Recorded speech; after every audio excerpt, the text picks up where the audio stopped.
Dobrý večer po krátkej dobe. Ja som Baša a poviem vám svoj druhý text.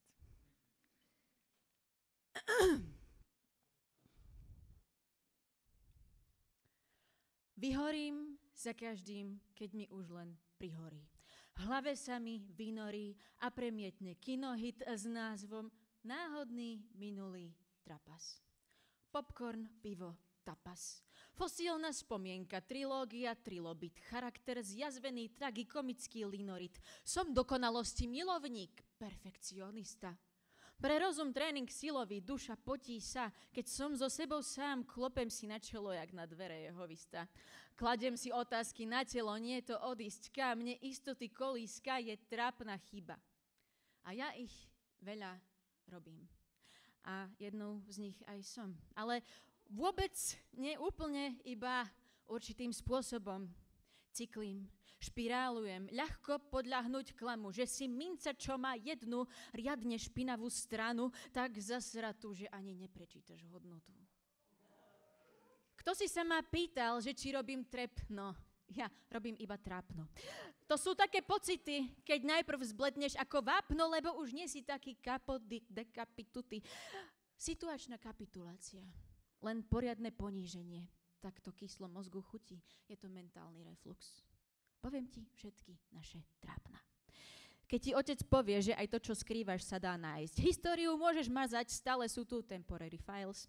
Keď ti vôjde mama do izby, jak sa utieraš ponožkou, breckovkou alebo do trička, ktoré pasoval si Geňo dečkou a tiež ti není jedno všetko, keď ťa v čomkoľvek prekoná bez občianskeho preukazu decko.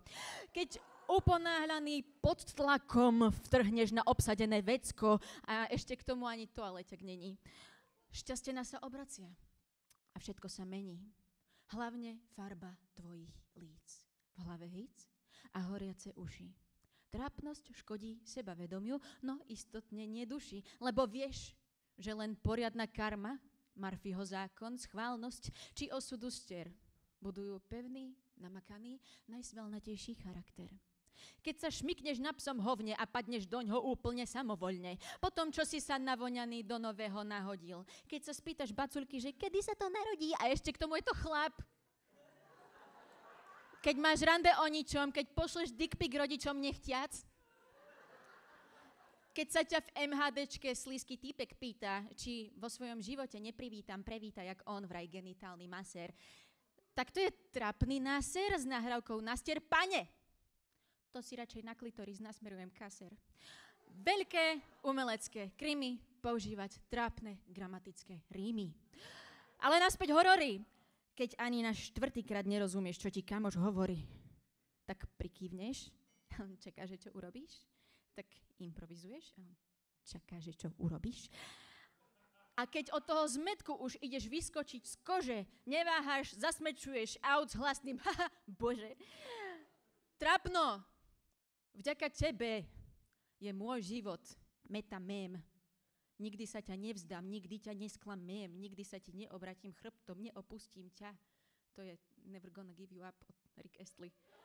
V momente, kedy by som bola radšej Elvis Presley, snažím sa vykresliť telom, jeho pohyb presný, no dámy, páni, girls and boys, vyzerám pritom jak nackom nakreslený Hakenkreuz.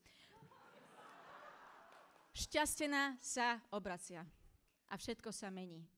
Hlavne farba tvojich líc, v hlave hýc a horiace uši. Trápnosť škodí sebavedomiu, no istotne nie duši, lebo vieš, že len poriadna karma, schválnosť či osudu stier budujú pevný, namakaný, najsvalnatejší a hlavne ľudský charakter. Ďakujem.